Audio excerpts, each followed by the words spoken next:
Be real brief, I'm the Southwest Regional Coordinator for Heritage Action, which is a separate entity than the Heritage Foundation, but we are kind of the political action arm of the Heritage Foundation, though we're a separate entity for tax purposes.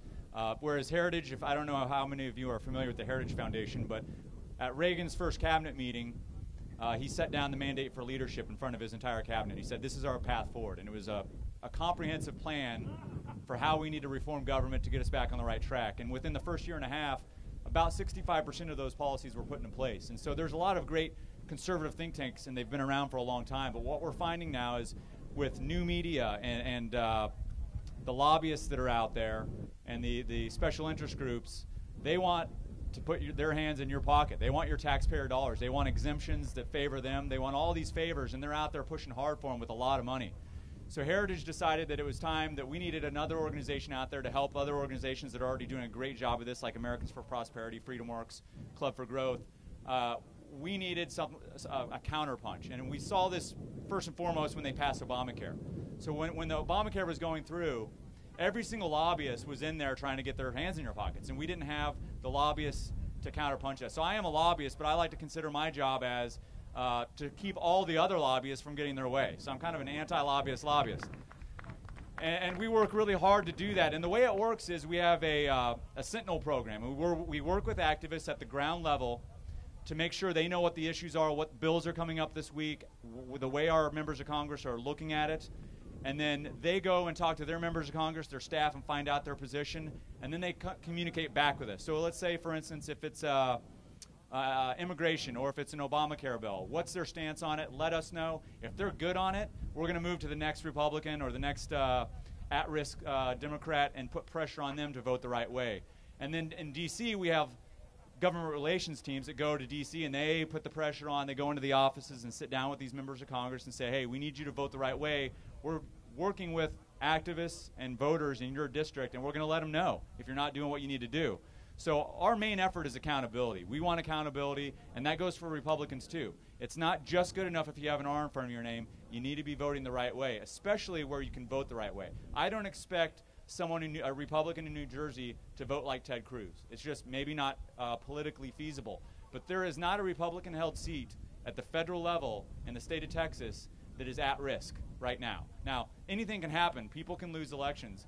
But right now, if you look at political ratings, every single Republican that is currently in a federal seat is safe. They need to be voting to make up for the people in New Jersey, the people in Maine, the Republicans in Northern California that can't vote as conservatively as they can in Texas. So the reason I was put here is because we consider underperforming. Now, that's not to say that they're not Republicans. It's to say that we need work, and we need to work with them. We need to encourage them the right way. And if they don't, we need to turn up the heat on them. And that goes for everyone. We really push accountability, and we push conservative principles first. So a lot of one of the problems we run into with this, though, is that some out there believe that compromise and bipartisanship are inherently good.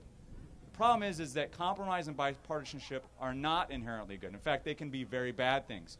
So compromise and bipartisanship are only good if it moves the ball in a positive direction. If someone puts forward, let's say, a bill, let's say Democrats want to build a bridge across the Grand Canyon, and Republicans don't want to build a bridge at all. Compromise might be to build the bridge halfway. That is not a good thing. And we need to look at compromise in these terms. Are we moving the ball forward? Are we incrementally improving things? And until we break through with our members of Congress on that type of rhetoric and that type of strategy, we're not going to get anywhere. And we've seen this with the Ryan Murray budget. We've seen this with the appropriations bill, in which Republicans voted for an appropriations bill that gave Obama more money than he actually requested on 6 of those 12 appropriations. So if we're giving Obama more money than he's requesting, what's going on here? And if we're passing a budget that spends $60 billion more over the next 2 years than we were spending, what's going on here? We need to move the ball in the right direction, or we need to hold the line at the very least. Another thing that we run into is that, they're talking about it in terms of strategy. So we're going to fight next time. And then we get there and then it's, well, we'll fight next time. And it's a never-ending wheel. Or the other argument is, okay, let's say we win in 2014. Their argument is, let's win first and then we'll fight. The problem is that when we win, then their argument will be, well, we have to hold on to this power. If we push these issues, we're going to lose power. And I think that as Reagan said, and I think Ted Cruz recently said, we need to paint in bold colors. We need policies that convey conservative principles, and we need to not be afraid to actually communicate them. Because we've seen lately that when we don't communicate conservative principles, we don't win, and we're not advancing, we're not winning the argument. And if we try to move it to the middle and we run to the middle on these issues, and then sometimes that's okay, but most of the time it's not. When we move to the middle, what happens is the left steps over more to the left, or to the left from the way you're looking at me. And then so the middle is always moving incrementally more to the left, and when we have people talking about compromise and bipartisanship, often it means we're just losing at a slower rate. And so we really need to fight hard, and that's what we're here to do. That's where we really, that's our bread and butter. We want to support those that are fighting hard, people like Louis Gohmert, people like Ted Cruz, and there's others in Texas. And then we need to work with and encourage other Republicans in the area to improve where they can. A lot of it is agricultural issues. We had a lot of people vote for a bad farm bill, but my fiance's parents own a cattle ranch.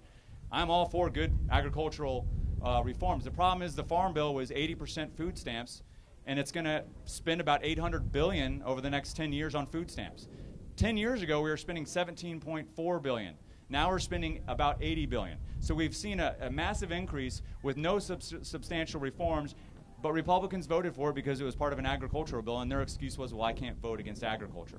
Well, you weren't really voting against agriculture because most of the stuff in there was really bad. It was subsidies for farmers that make $1.2 million a year adjusted gross income. I don't care what you do for a living. If you make $1.2 billion or million a year, you shouldn't be getting taxpayers' money. But there's other things in there that are helpful, and we do need to pass. And those are the things we need to look at to help farmers.